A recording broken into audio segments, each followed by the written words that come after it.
यो सरकार यो देशलाई भ्रष्टाचार, बेथिति, अनियमितता र गुण्डाराजको क्यान्सरबाट मुक्त गराउन चाहन्छ।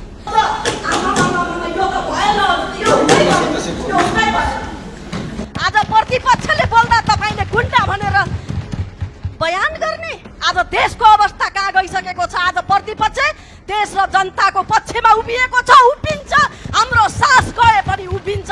माननीय सदस्यहरू, नियमापत्तिलाई मिल्छ, नियमापत्ति गर्न मिल्छ। बस्नु, तपाईहरू बस्नु, नियमापत्ति गर्न मिल्छ।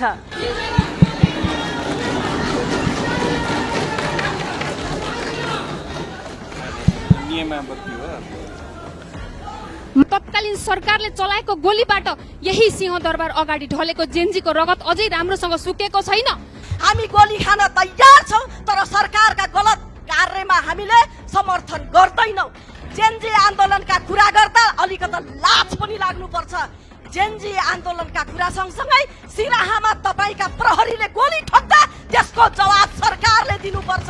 तपाईहरुको प्रहरी भन्ने शब्दलाई आज नै अहिले नै यो संसदको रेकर्डबाट हटाउनको लागि म सम्मानित सभामुख महोदय मार्फत आग्रह गर्न चाहन्छु। धन्यवाद। प्रहरी जनताको हुन्छ हजुर, कुनै सत्ताको चाकडी गर्नेवाला प्रहरी हुँदैन। अहिलेको सरकारले कति गुण्डा पालेको छ उहाँलाई थाहा छ कि छैन?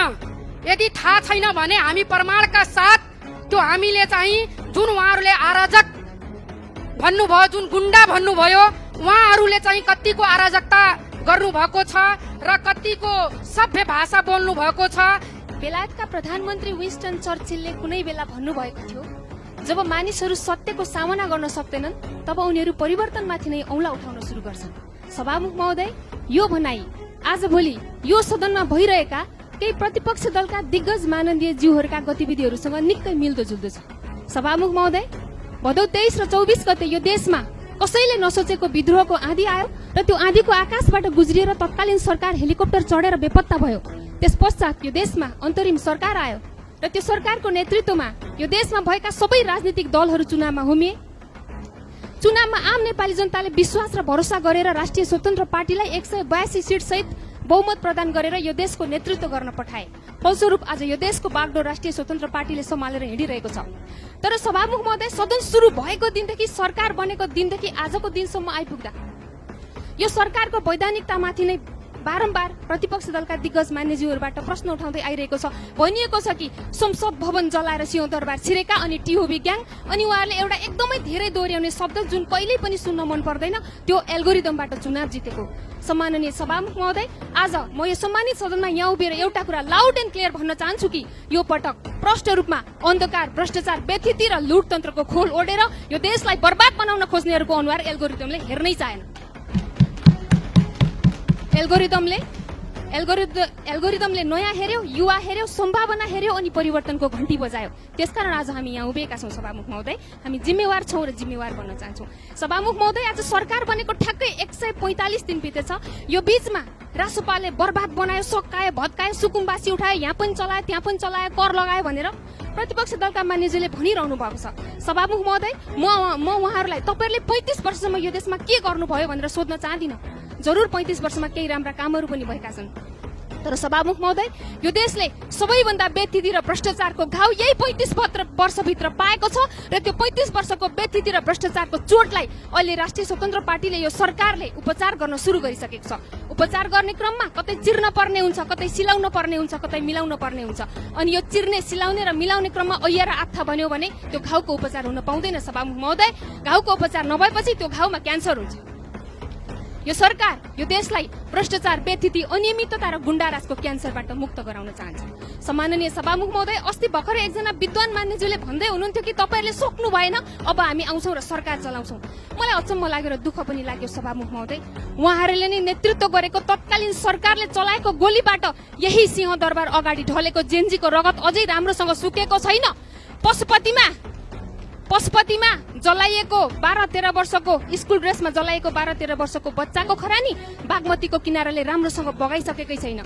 भदौ 23 र 24 गतेको जनविद्रोहमा मारिएका सन्तानका बुवा आमाहरू बरखी बारेर बसिरहनु भएको छ। उहाँहरूको शरीरबाट सेतो कपडा उत्रिएको छैन। कुन हिम्मतले फेरि यहाँ आउँछौ र तिनै जनतामाथि शासन गर्छौ भनेर उहाँले भनिरहनु भएको छ। मलाई अचम्म लाग्छ सभामुख महोदय, यस्तो कुरा जगतले विश्वास गर्दैन, जगतले पत्याउँदैन। त्यसकारण अब यदि कसैले विश्वास गर्ने यो ठाउँ छ भने यो सरकारलाई विश्वास गरेका छन्। सम्माननीय प्रधानमन्त्री बालेन्द्र शाहज्यूको नेतृत्व र सम्माननीय पार्टी सभापति रवि लामिछानेज्यूको मार्गनिर्देशनमा अब यो देश चल्छ। त्यसकारणले यसमा कसैले शंका गर्नु पर्दैन। र जाँदा जाँदै यो सदनमा धेरै पटक एउटा प्रश्न उठाइन्छ कि कालो चस्मा लगाउनु भयो, कालो चस्मा लगाउनु भयो। चिनिया एकजना कम्युनिस्ट नेता देन शपिङले भन्नुभएको थियो बिरालो कालो होस् कि सेतो होस् मुसा मार्न पर्यो। सभामुख महोदय, प्रधानमन्त्रीले कालो चस्मा लगाए नि सेतो चस्मा लगाए नि यो देश बनाइदिनु भएन भने पुगेन र सभामुख महोदय। त्यसकारण अब प्रश्न कालो चस्मा माथि होइन, प्रतिपक्ष दलका माननीय ज्यूहरूको कालो नियतमाथि हामीले प्रश्न गर्छौँ र जनताले प्रश्न गर्छन्। धन्यवाद।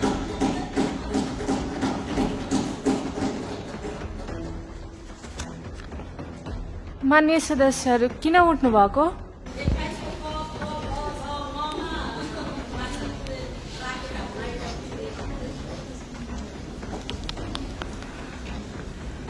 माननीय सदस्यहरूलाई माइक दिनु 1 मिनट भित्र राख्नु।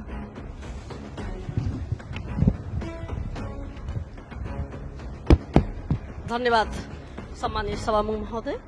भर्खरै मान्यज्यूले थुप्रै शब्दहरू बोल्नुभयो, त्यो शब्दहरूलाई सम्मान कसरी गरौँ? म एकातर्फबाट धम्क्याउने कार्य गर्नुहुन्छ, अर्कोतर्फबाट चिर्ने र मलहम लगाउनको लागि तयार हुनुहुन्छ, आफै भन्नुहुन्छ। आज गुण्डा राजका कुरा गर्दा गुण्डा राज कहाँ छन् भनेर तपाईहरूले भन्नुपर्ने अवस्था आयो, किनभने सरकार तपाईको छ, तपाईको सरकार छ, गुण्डा राज त्यही छ। आज प्रतिपक्षले बोल्दा तपाईले गुण्डा भनेर बयान गर्ने? आज देशको अवस्था कहाँ गइसकेको छ? आज प्रतिपक्ष देश र जनताको पक्षमा उभिएको छ, उभिन्छ। हाम्रो सास गए पनि उभिन्छ। हामी गोली खान तयार छौँ, तर सरकारका गलत कार्यमा हामीले समर्थन गर्दैनौँ। जेनजी आन्दोलनका कुरा गर्दा अलिकति लाज पनि लाग्नुपर्छ। जेनजी आन्दोलनका कुरा सँगसँगै सिराहामा तपाईका प्रहरीले गोली ठोक्दा त्यसको जवाब सरकारले दिनुपर्छ। र आइन्दा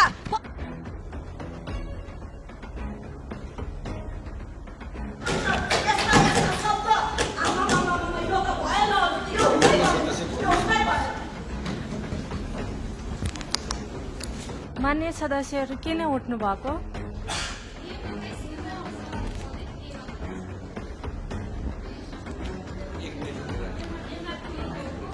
माननीय सदस्यहरूलाई माइक दिनु 1 मिनट भित्र राख्नु।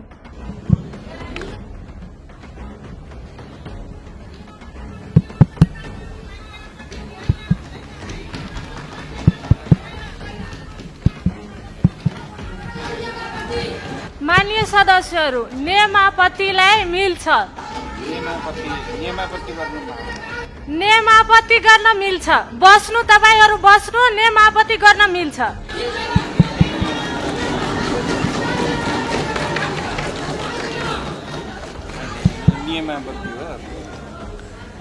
माननीय सदस्यहरू नियमापति गर्न मिल्छ।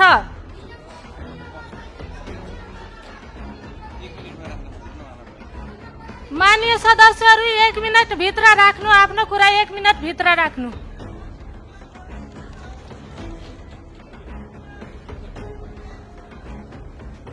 सम्माननीय सभामुख महोदय, मैले अघि बोलेको एउटा शब्द गुण्डा राजप्रति उहाँको आपत्ति भएछ। मलाई के लाग्यो भने यो छलफलमा भाग लिनेमा 21 को ङले भन्छ कि बोल्न पाउने अधिकारलाई सदनको कार्यमा बाधा पर्ने मन्साले दुरुपयोग गरेको जस्तो मात्रै लाग्यो। यदि त्यो गुण्डा राज शब्द आपत्ति भएछ भने एउटा कुरा प्रष्टसँग भन्न चाहन्छु, तत्कालीन सरकारले केही मानिसहरूले आफ्नो नजिकमा लिएर त्यही सरकारले इन्काउन्टर गरेका गुण्डाहरूको लिस्ट देखाइदिउँ सभामुख महोदय।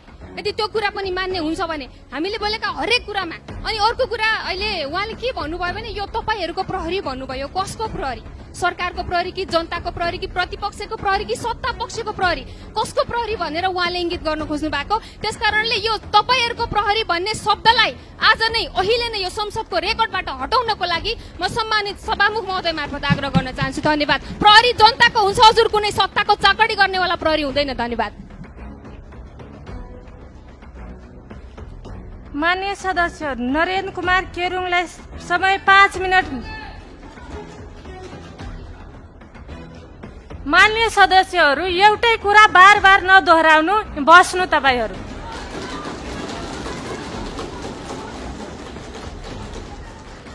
माननीय सदस्यहरू यो संसद हो।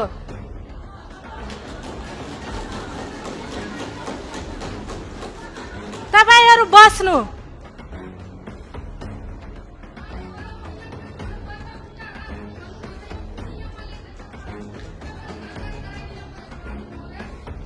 माननीय सदस्यहरू, तपाईहरुको ध्यान आकर्षित भइसक्यो कुरा।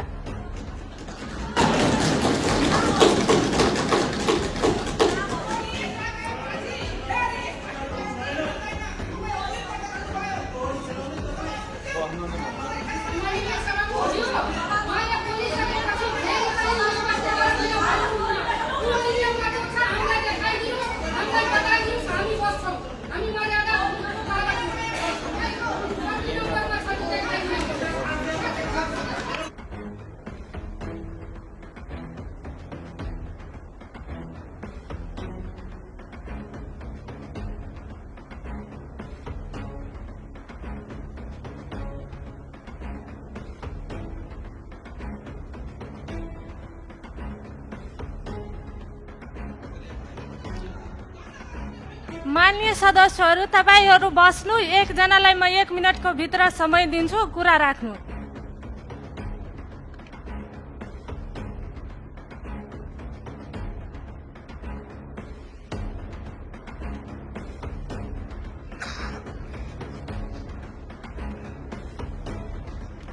माननीय सदस्यहरूलाई माइक दिनु।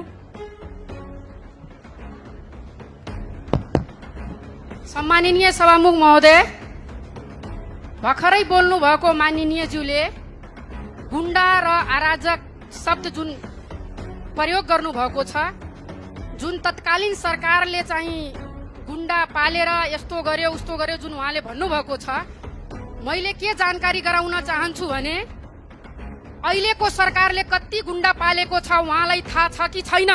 यदि थाहा छैन भने हामी प्रमाणका साथ त्यो हामीले चाहिँ जुन उहाँहरूले अराजक भन्नुभयो, जुन गुण्डा भन्नुभयो, उहाँहरूले चाहिँ कतिको अराजकता गर्नुभएको छ र कतिको सभ्य भाषा बोल्नु भएको छ।